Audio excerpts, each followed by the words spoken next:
the incomparable, and really a slice of genius himself, Neal Coolong.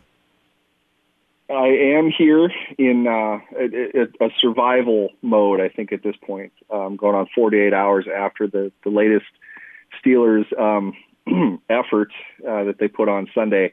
It's been rough. It's been rough, but I made it. Well done. You have always been a survivor. Hey, is it too early to say that this team isn't very good, or after 3 games, is it just too early to make that kind of pronouncement? It's hard to come back from what we've seen over 3 games, and I'll start by saying this: I understand that they're 1-2, and 3 games means there's 14 games left. Putting together those 3 games, in which one, by all fairness, you can argue that they really were able to win it because they blocked a punt and ran it back for a touchdown, something that happens once every 3 or 4 years for them. You take that away, they very easily could be 0-3. Mm-hmm. You might even argue that they probably should be 0-3 because it's not as if their offense played at a level that's been any different, over the next 2 games that they played. Their defense was, but then they turned into a walking mash unit, and from there they've subtracted any and all depth that they've had. And we've talked about this a bunch. The only way this team was going to make a significant run at anything was going to be if they got above average health, and that thought went out the window 5 quarters into the season. So they're hurt enough that it's going to be detrimental to them moving forward. Depth is going to be a problem, and that's really, it was kind of a premium going into this offseason. I mean, take the offensive line. That's kind of where everyone's starting right now. They signed 3 offensive linemen this offseason. Nobody seems to remember that. They addressed the offensive line plenty. They drafted 2 of them and signed 3 others. They had to replace a lot of guys on the offensive line. Some were, if you want to call DeCastro's situation by their choice or necessity, I don't know. We can get into arguments about that either way. I just know that David DeCastro is not signed anywhere right now. He's still not playing. Right. Maurkice Pouncey retired. I would give it even to 6-5 that he would have been released anyway. Maybe he wouldn't have, considering what the line was going to have to go up against. But his cap situation wasn't great. It wasn't terrible. He was not a very good player last year at the end. We saw that. But I didn't expect this either. But Kendrick Green's been worse. That's a problem. That's also a rookie that you took in the 3rd round with a very largely stated desire to have him start from day one. You don't draft guys in the 3rd round expecting them to start very often. That's not usually a good thing for a team that, according to the fan base, isn't rebuilding. I don't know how else you could describe it. They had to draft starters and high-end contributors with most of their picks this year, which is what we're seeing. They're at a point that what we've seen, what they've had to do to get here, is enough to think that I don't know what the solution is, except maybe there isn't a solution. This is just what the team is. Yeah. And I think not in that context, but I think this is a lot of what Mike Tomlin said today at his press conference. We don't have any grand solution to this. We have what we have. We can't dramatically alter the team. That's pushing the panic button. I don't think they need to push the panic button. I think, to his point, he's right in the sense that they have to get a lot better at doing the things that they're doing. And they're simply not good enough right now. I think they will improve. I've banked on Mike Tomlin coach teams over the second half of seasons most of his career, and you've usually cashed in on those bets. They're usually better down the stretch than they are early on in the season. Maybe that wasn't the case last year, but typically you get that a better level of performance the more reps that they get, the more coaching that they get.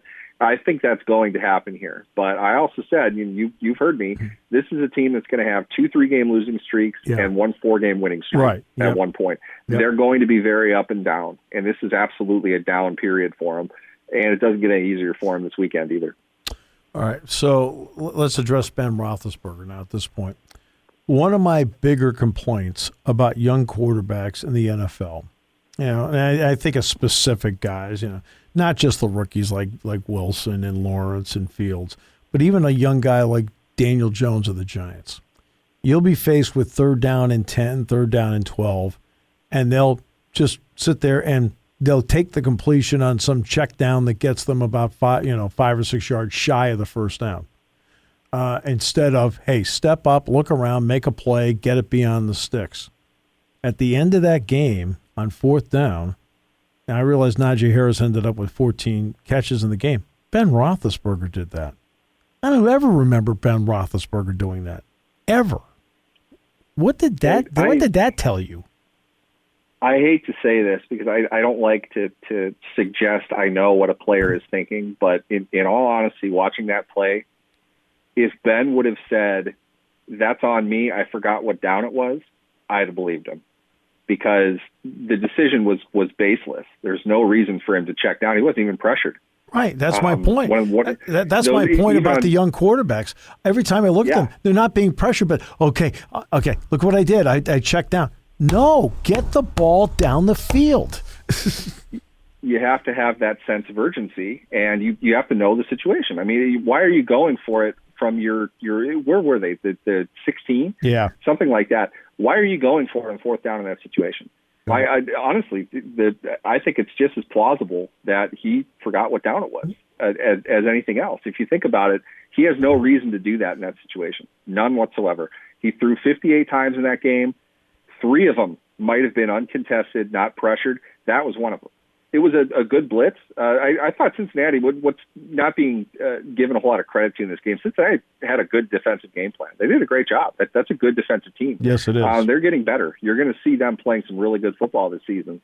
But the reality is, it doesn't matter if the blitz is coming at that point. You've got to get the ball down the field. There's absolutely no point to you throwing a 3-yard gain there.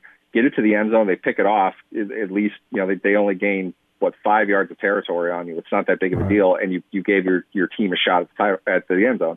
Otherwise, you throw up to the 3 and hope they pick it off. That's a winning play for you at that point.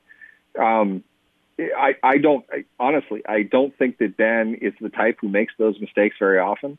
It's not as simple as many would suggest that it was a play call issue. There were 4 guys running vertical routes on that. Harris was the dump off.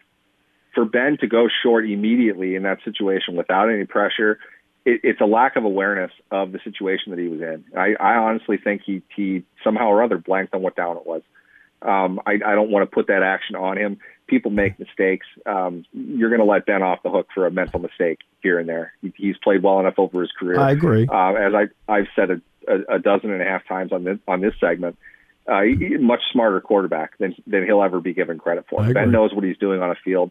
I really think that something got lost in that. That wasn't a play call issue. That was Ben getting the ball and dumping it off because he saw a blitz, or something that you do on 2nd or 3rd down. To your point, the younger quarterback throwing short of the sticks because that's what the situation to him dictated at that moment.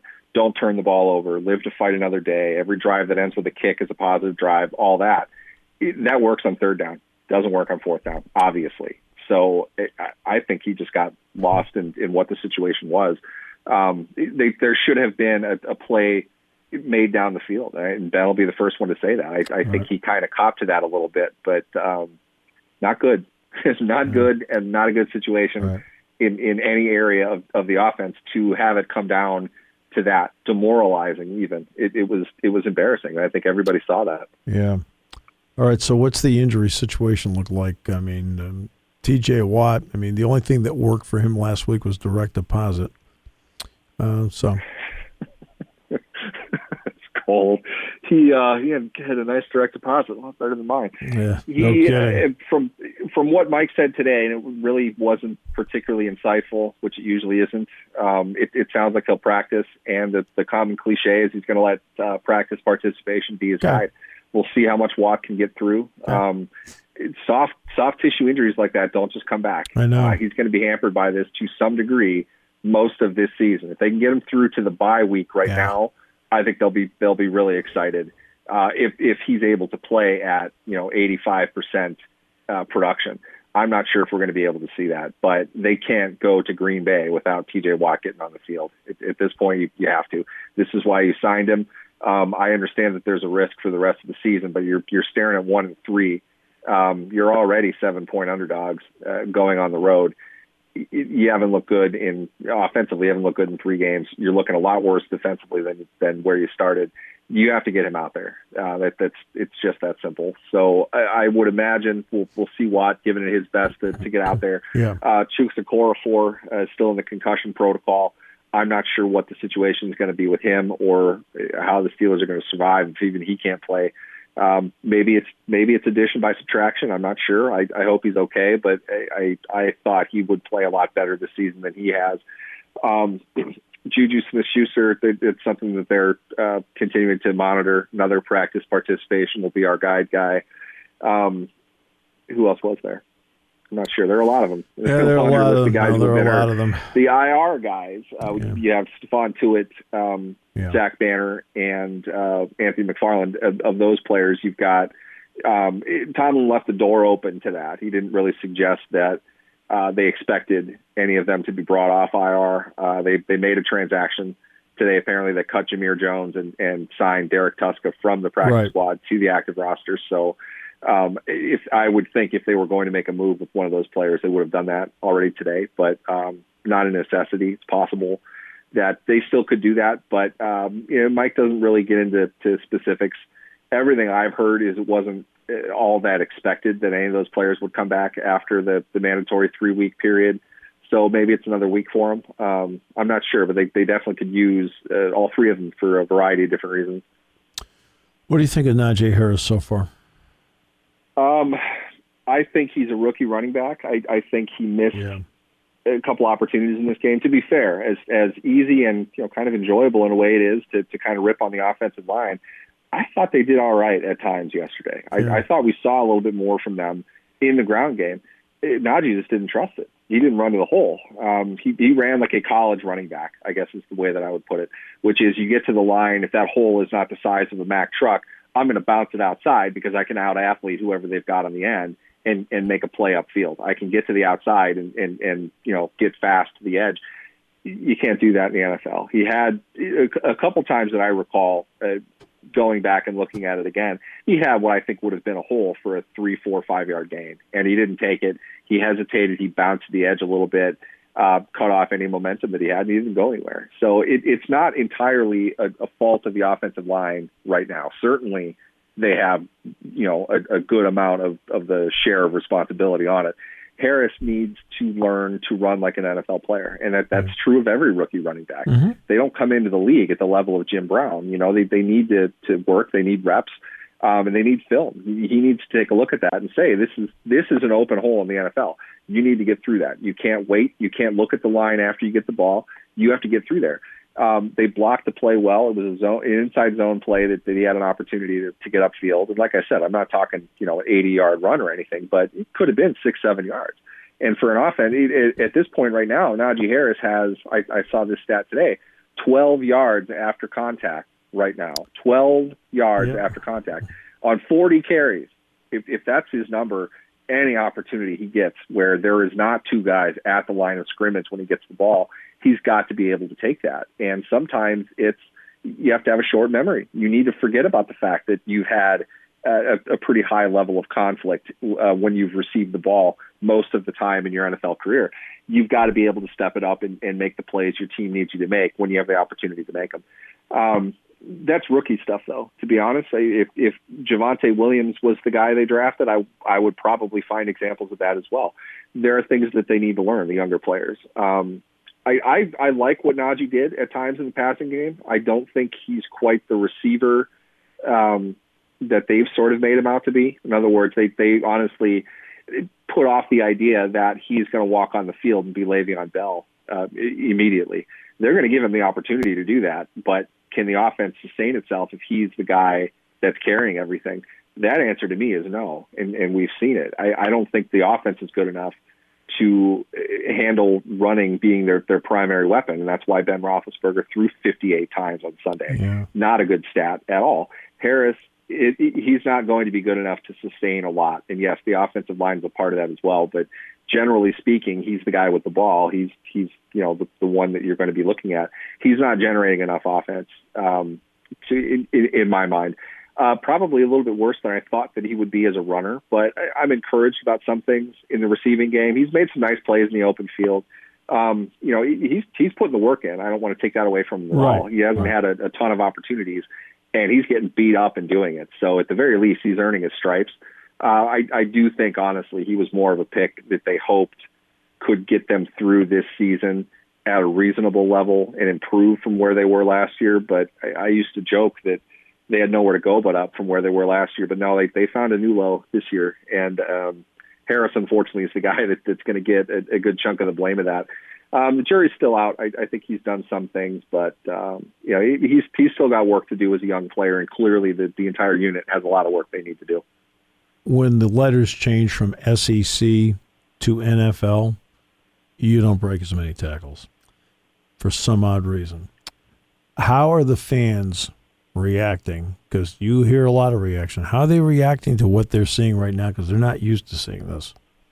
They're not used to seeing it at all. And generally speaking, I don't think the majority of them really expected this. And I'll say this. I didn't think this was going to be a highly competitive team this year for a variety of reasons that we're seeing on the field. Mm-hmm. They're really young. You can't draft 7 of 8 guys that play significant snaps for you and expect to be good. It just doesn't work that way in the NFL. You need to build. You need to improve. You need that process. You need a couple training camps. And on top of that, the team needs a couple free agent periods probably if you're that low on personnel. That's where the Steelers are. It was just odd that they were drafting 24, needing to overhaul their entire offense. But that's the situation that they were in. So they had to spend all their picks early on guys that could get out on the field right away. If anything, I would argue that Najee Harris was drafted because he's the guy at that spot that they could count on the most to carry an 85% snap count. In other words, he's barely ever going to come off the field. They know that about him. That's why they drafted him. They needed that guy this year to come in and play. They'd been woefully inadequate in finding, good running backs through the draft up to that point. They had to kind of spend a premium on them. Fans didn't recognize that. They thought Najee Harris would create offense. He would be a monster 3-down guy. I didn't see that was going to be the case. And a lot of the reaction I'm seeing is people who are legitimately surprised by that and surprised by a team that allegedly has all this talent on offense that can't score points. I don't think they're a talented offensive team, to put it mildly, and there really is no reason why people should have thought they were that talented. So there is some frustration on their part, but honestly, I would think the Steelers privately view this as, kind of par for the course. They had to know that this was likely to happen. And I think they embraced that because they need this sort of reboot to get things going. And Roethlisberger, as far as bringing him back, it was not a let's win one more with Ben. It was a financial decision more than anything else.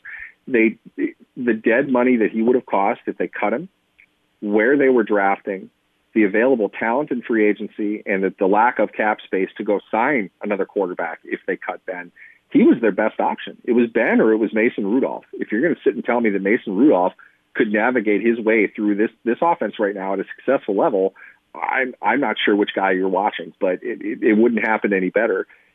So to me, I think Ben was the best option, and just from a legacy standpoint, you don't want to cut Ben in that way. You know, he wanted to play another year. You had a contract. I don't have a problem with them doing that. I don't think they had a better option either. I think both of those things can be true, and that's the situation that they're in. We really should not have expected this team to be what it is right now. If anything, you know what, Steve, watching Ben, you know what it reminds me of? Phillip Rivers last year. Yeah. Same kind of thing. He really can't get the ball deep all that well. Right. He's smart, and he's capable of doing some things statistically to make you think that it's kind of working. But when the rubber meets the road, he just doesn't have the ammunition to fire the way that he has in the past. And it's kind of over. I don't think anybody doubts that this is Ben's last year now. You hope it gets better for him, and you hope he makes it through all 17 games. Except for Father Time. Father Time so far is only right now in one area where hasn't been completely defeated yet. That's Tom Brady. So, all right. He's pushing that narrative. He's pushing. Yeah, I know. Exactly. My friend, always great. Thank you so much. Appreciate you. Definitely. Thanks for having me.